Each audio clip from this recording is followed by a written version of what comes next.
Islam Makhachev versus Ian Machado. Garry, who do you favor in that? I favor Makhachev for sure. I think he's just going to take him down and dictate his pace and put the fight where he wants to fight. He's too strong for that little twig, that little cuck that sits in the corner and watches his wife get dogged out by the nutritionist. So, I got Islam. Islam ain't doing that cuck shit. Our brother in arms is lost. He's lost. There's no getting him back. I bet you Ian Garry once upon a time had a friendship group of Irish lads from Dublin, dude. And every now and then his name gets brought up in conversation and they go, we miss him. May he rest in peace, dude. The old Ian's gone. He's turned his back on the boys. Do you think that Ian Garry stands a cat's chance in hell against Islam Makhachev, okay? He might need to go to Dagestan for 200 or 300 years and then forget about it, because Islam Makhachev is a wrestling monster, okay? Or does Ian Garry float like a butterfly, sting like a bee? Or does he pick him apart with a jab, right? Use those head kicks. My point is, sure, Ian Garry's got a shot. He can run around, he can do all these things, and he could outpoint him, or he could potentially catch him with something on the way in if Islam gets frustrated and can't get his hands on him. Islam Makhachev must have the most incredible squeeze. His squeeze must be out of this world, because you see how quick Charles tapped once he clamped that on him. I mean, poof, that dude is on another level. Ian Garry had this to say today. In my ideal scenario, I want a 4th round finish. I don't want any early knockout, because then there's ifs, buts, maybes, there's excuses. As you guys know, Ian Garry is a very, very confident kid. Islam is unchallenged as the #1 pound-for-pound fighter in the world. When you hear him say stuff like, I want a 4th round knockout because I don't want anyone to say it was a fluke. I love confidence. I love a guy that believes in himself and call their shot. What I don't understand, though, is sometimes a person is misguided in their thoughts. They set themselves up for a very, very bad night or a bad result. I'm not saying Ian Garry cannot beat Islam Makhachev. What I'm saying is you got to take that as it comes. You can't try to say, I want to beat the #1 pound-for-pound fighter in the world in a certain round because I don't want it to be a fluke. If you win, it does not matter. If Jan has chances, you mean to beat Islam? Yeah. It's a fight business. Everyone has chances. Everyone, and especially someone like Ian. He's been able to collect a lot of experience during his run in the UFC. And why not? I see him with a lot of chances.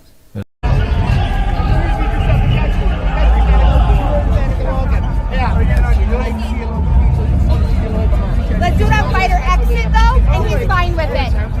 Yep.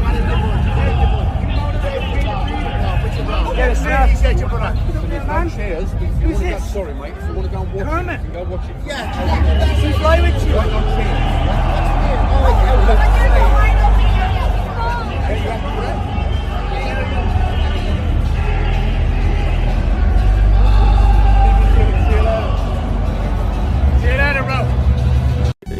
Islam's fucking huge. Yeah. He's big, dude. Yeah. When I interview him in the cage afterwards, I'm always like, how? Really? How are you 155? Yeah. How? I know. How? I know. He's thick as fuck. He's got a giant back. Yeah. And when he gets a hold of guys, it's like he's just got this leverage, this grappling squeeze. I remember when he fought Drew Dober. And like when he got Dober down to the ground, I was like, that's a wrap. Yeah. It's a wrap. As soon as he gets on top, and then he starts clamping down and squeezing, and guys are just like, Oliveira was tapping. Like the moment it was on, his striking has leveled up significantly. Mm-hmm. He's a threat everywhere. I know how good Islam Makhachev is. I know how talented he is. He's 29-1 in the sport. He's a 2-weight division champion. He's the most successful lightweight champion of all time and had the most lightweight defenses of all time. He is the current welterweight champion of the world. He came up a division and won the title. He is tied for the longest consecutive active win streak in UFC history.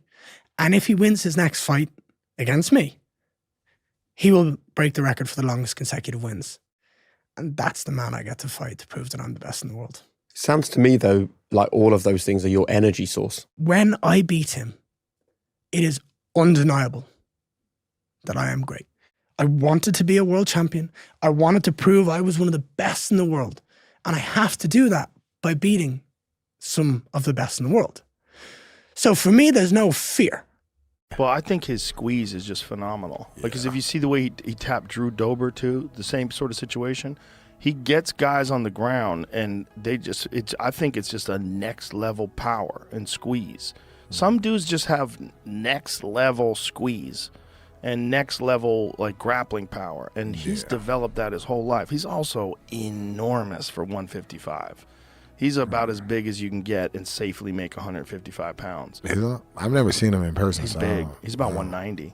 He looks to me like he looks to me like a welterweight. His choke must be otherworldly. Yeah, it must be otherworldly. And I said, hey man, I go, his squeeze must. He goes, oh dope.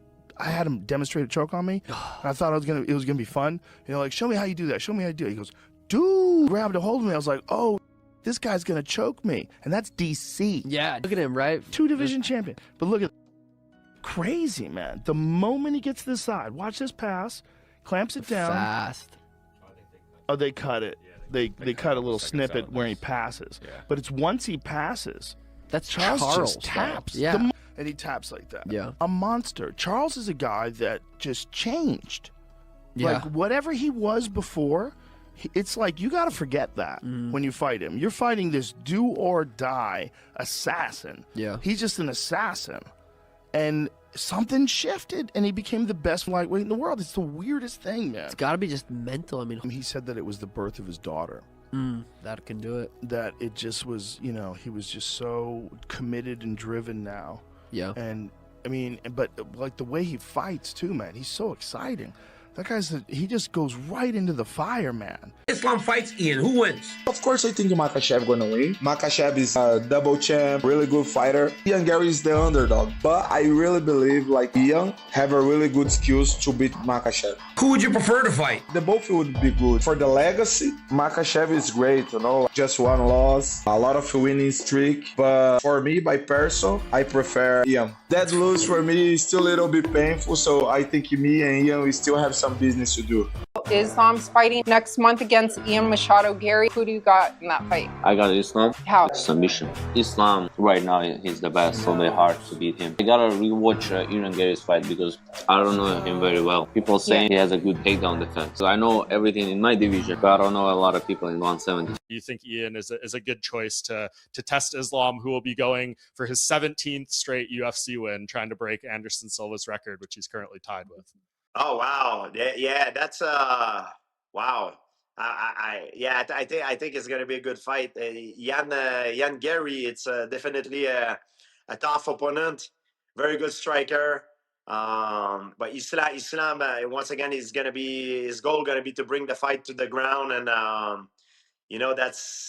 think if he's able to do that, he's gonna have an edge. If Ian Garry is able to keep it on the feet, and Jan gonna have an edge, so it's gonna be interesting. Islam has the edge in terms of skills because he's more well-rounded. He can do it all, and he especially with his grappling, he's got an edge in that department, and I think that's what he's gonna try to go for. Maybe he will eventually go up in the middleweight and try to go the 3-weight class club. Garry, Islam Makhachev. Islam Makhachev. So tough for Garry. Garry has a good striking. I think on the striking, Garry make problem for Islam, but Islam has a good timing of takedown. He's gonna take him down and most likely submit round number 3. So, yeah.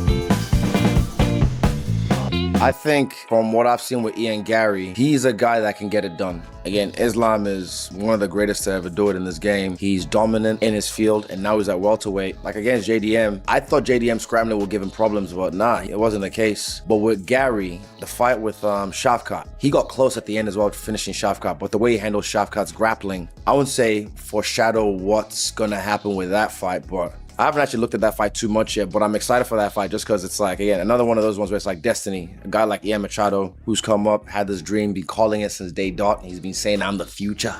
You've got to kill Islam to beat Islam. That's not just a punchy soundbite. That's the blunt, honest read several respected voices in the MMA community are giving on Ian Machado Garry's chances heading into UFC 330. And the brutal honesty behind these predictions is exactly what's making this build-up so intense.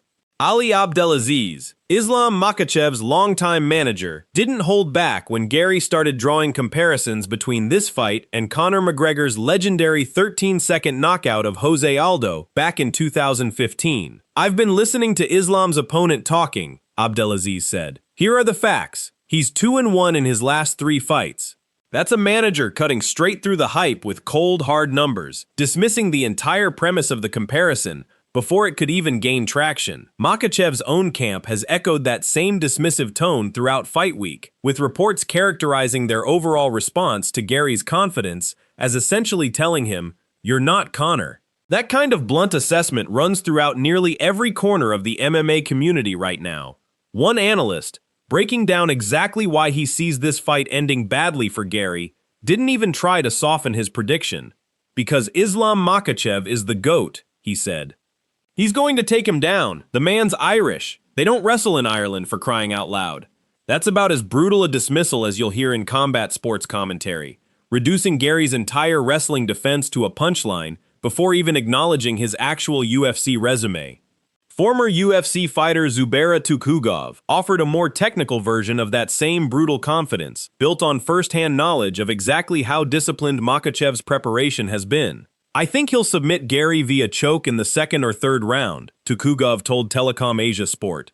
He didn't credit talent alone either. Islam is also making progress. He trains consistently and never misses a session. He always sticks to a strict diet, no sodas, juices, or sweets. That's why he's always in top shape and currently at his peak.